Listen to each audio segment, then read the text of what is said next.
The 8.6% rule. How do you decide between renting and buying a house? The 8.6% rule is a guideline that suggests that you would compare the annual cost of renting a home to the annual cost of owning that home, and then compare those two together. And after that comparison, make a decision on which one is better for your finances. And if the annual cost of owning a home is less than 8.6% of the home's purchase price, it might make financial sense to buy rather than rent. However, might that be a little bit of a simplistic outlook when it comes to making a home buying decision? Let's take a look.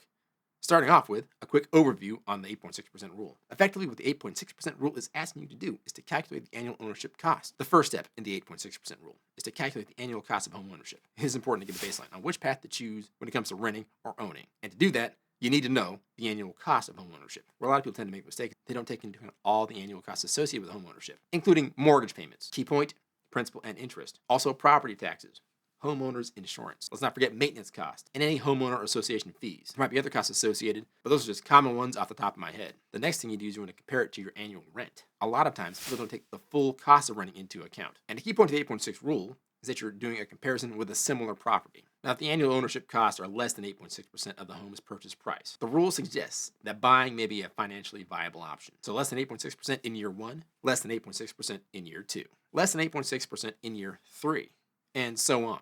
Admittedly, that's sort of an interesting way to think about home ownership.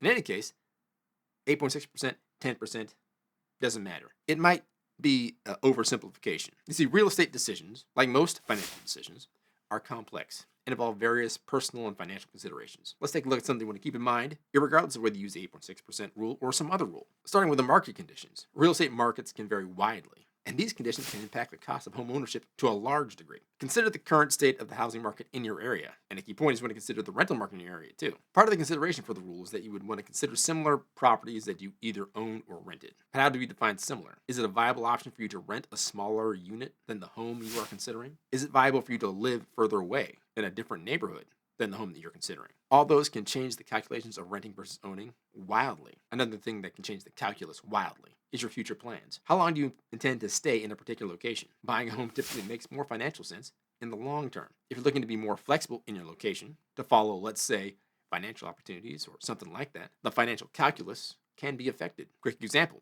if you were to stay in a particular state, at a particular job, it might make sense to just own. But if there are financial opportunities elsewhere that could double your income, for example, then staying in one place doesn't make as much financial sense. And one thing that the 8.6% rule doesn't take into account are the down payment and closing costs of owning that home, or the upfront payments. You always want to consider the upfront costs of buying a home. This especially includes your down payment, your closing costs, and potential first-year maintenance. For example, if you have to fix up the home from any previous owners, things like that. Now, it is true that those are one-time costs, but the point is, if you amortize those over the life of the amount that you're paying on this mortgage, you get a slightly different calculus. Speaking of the mortgage, you want to think about the interest rates. One of the most overlooked aspects of this rule is that it doesn't take into account the interest that you pay over the life of the mortgage. If you get a longer term 30-year mortgage, the amount you pay in interest and fees, particularly if you didn't save up 20% for the down payment, well, it can oftentimes equal or exceed the price of the house. And that is money that you're not spending elsewhere. Yes, of course, you're building equity in that house, but could you have been building a large stock portfolio, growing an online business of some kind,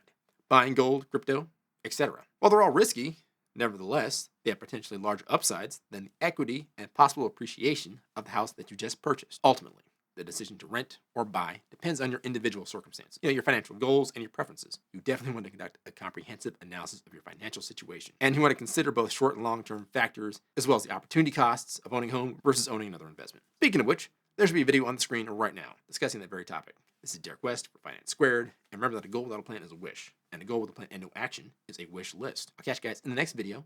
Like, subscribe, click the notification bell, and take it easy. Peace.